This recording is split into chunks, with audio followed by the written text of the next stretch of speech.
Maybe you've heard somebody at some point tell you that the deadlift is dangerous. The risk to reward ratio is a joke. For deadlifts? For deadlifts. Really? And a lot of people aren't going to like that I'm saying that. Well, I couldn't disagree more. I'm here to tell you that I think you need to be deadlifting. And I don't think you need to deadlift like this, but you should be deadlifting something. So why do people fear the deadlift?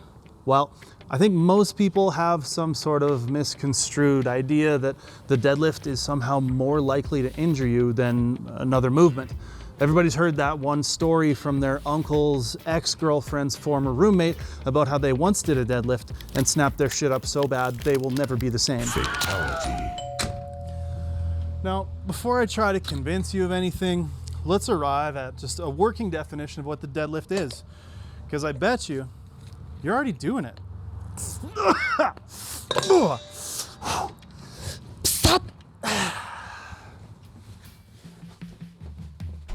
If you work a manual labor job, you're probably lifting stuff.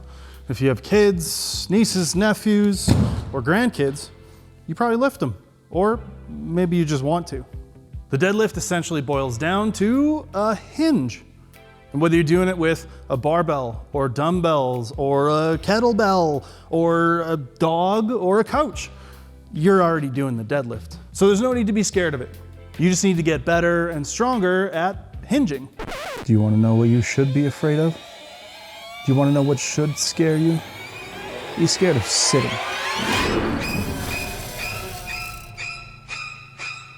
Fear is the back killer.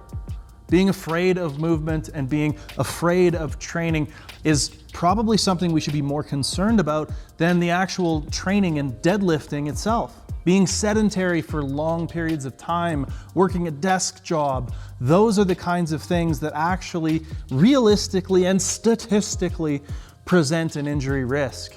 So if you're looking at deadlifting and doing nothing is significantly more dangerous. So maybe, hopefully, by this point I've piqued your interest, but maybe you're also still thinking, damn, I don't know if I'm about to walk into a gym and grab a barbell and just start slapping plates on there. Well, like I said before, the benefits of training and the benefits of the deadlift don't just come from deadlifting heavy or only using a barbell or training like a power lifter. In fact, there are a lot of ways that you can get the benefits of doing the deadlift that could be a sort of intermediary or your first steps towards doing the deadlift. So if you're interested in some of those alternatives, let's run through them. The first alternative is the trap bar deadlift. It puts the weight in your hands by your side instead of in front of you, meaning it loads your back a little bit less. But the important thing is that we load the back, not that we load the back the most immediately. There's this thing called graded exposure, and that's how we're gonna go from not lifting or not training your back to training your back. Trap bar deadlift allows you to pick from a little higher. It's a little more squatty, you're a little more upright, keeps you comfortable. It's a good alternative. Next alternative is the Romanian deadlift. The Romanian deadlift is another alternative. And it's just a partial range of motion deadlift. So you're gonna start with the bar at the top, and you can either pick it up off the floor or do this out of a rack or something. But basically, you're just gonna kick your hips back, go down just past the knees, and come back up, right? We're essentially doing the deadlift, but not fully, maybe not to a dead stop. We can maintain our brace a little bit better, and it's only a partial range of motion, so it can be a good first step. Another great alternative is just grab some dumbbells and deadlift them. You can do them a little more stiff-legged, keep your hips up high, don't bend your knees as much, get a little more hamstring in there, or go ahead and bend your knees, make it a little more like a conventional deadlift, and do a little RDL. It's still a deadlift, and maybe you curl them too, so you're super efficient. And lastly, completing this lesson that anything that is heavy, you can deadlift, the kettlebell. Now, you might even see people doing kettlebell swings, get a bit of momentum in there, swing it around, be functional, I don't know. Just do things that involve hinging and weight. It's good for you. I don't know how much harder I can make that point. It's so hard. In summation, you don't need to deadlift like me.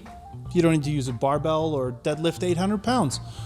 But I would argue that if you care about being capable and strong and healthy and aging well, that you do need to do some kind of deadlift. You do need to be strong. You do need to challenge your body, and you need to not be afraid of one of the most fundamental movement patterns that we have. And if you are interested in maybe deadlifting hundreds and hundreds of pounds, maybe getting into powerlifting for the first time, go down to the description below, check out the Calgary Barbell app. It's a fantastic resource to give you programming and coaching and to be a part of a wonderful, wonderful community. What more do you need? Do it. Please.